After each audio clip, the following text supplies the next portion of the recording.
More news coming in this morning. It's a massive escalation in Israel with Hezbollah killing top Israeli commander. Top Israeli army officer has been killed in South Lebanon is what we are learning. Hezbollah killed top Israeli army commander in southern Lebanon just now, in fact, in a raid on the Israeli army position in North Israeli is what we are learning.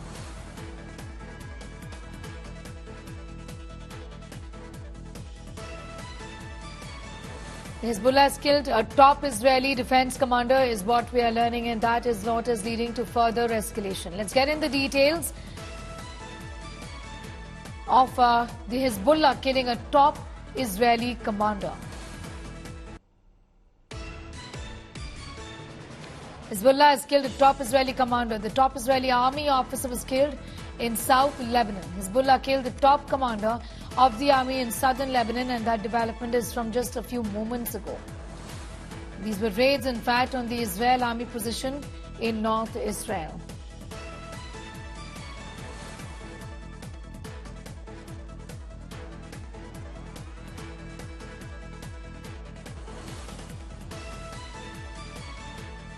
In fact, the Israeli Defense Forces has released a statement saying that,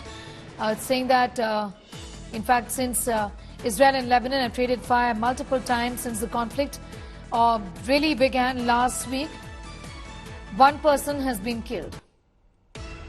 This is a top Israeli commander, is what we are learning. And the escalation in the Israel war continues in the southern Lebanon region as well.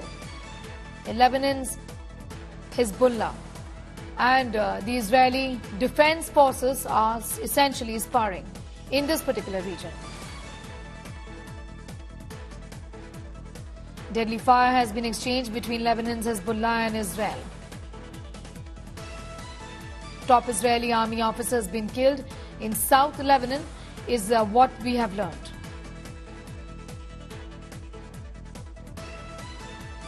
The Israeli Defense Forces already has said that they continue to respond with fire and have destroyed Hezbollah's positions. Hezbollah killed a top Israeli army commander in the southern Lebanon region just now in a raid on Israel army position in North Israeli is what we are learning. Essentially a setback as far as the Israeli Defense Forces is concerned, with the top army officer being killed, leading to further escalation in the war involving now the Hezbollah in the Lebanon region as well. Ashraf Vani is in South Lebanon getting us more details on that story. Ashraf, in fact, this killing has come as a setback given that this is a top army commander from Israel. What more can you tell us? Yeah, the situation is very tense in the southern border of Lebanon. You can see we had been pushed away from the area, and I am now on way to another location, that is Nakura, where during the night Israeli army has struck the UN base in Nakura. That is the biggest base of United Nations. So there will be lot of repercussions on that issue, because United Nations being attacked by the Israeli army is not anything which will be not heard in the world. So very tense situation, and also the war between Hezbollah and the Israeli army is escalating now from one point to another point. Yesterday day long we see when the Israeli army used its gunship helicopters to attack the Hezbollah positions, and during the early hours here in Lebanon, the Hezbollah fighters in a raid have attacked an army position in North Israel, in which Hezbollah claimed that they have killed a top army commander of Israeli army. The deaths in the Gaza are mounting. It has already crossed 2,600 Palestinians killed. More of them are half of them, and more of half are the women and children. More than 10,000 are injured. That is why now the Israel has given a 5-hour pause. There will be no further bombing or airstrikes by the Israeli army in Gaza for next 5 hours. And the situation getting tense, and lot of anger among the Gulf nations, particularly in the nations like Lebanon, Syria, where the Palestinians live. Sania. You know, Ashraf, also just talk to us a little about the situation in South Lebanon. As of now, given the kind of massive escalation that we've seen.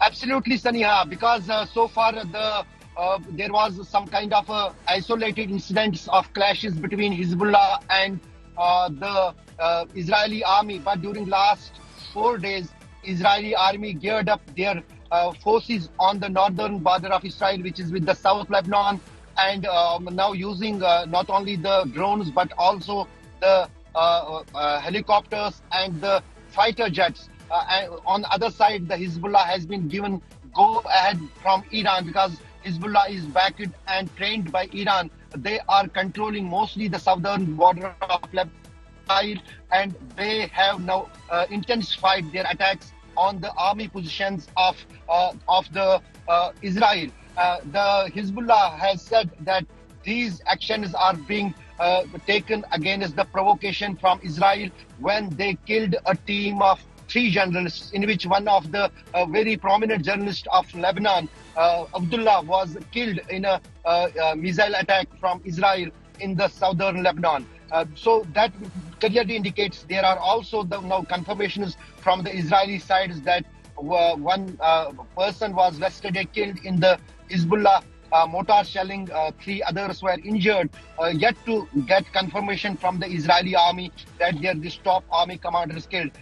When they will confirm it, and it is clear that Israel will respond to its action, and they have yesterday Israeli army said that Hezbollah should look with a close eye on the Gaza, what we are doing to Hamas. That was a kind of a warning for Hezbollah, but Hezbollah has got prepared for this war.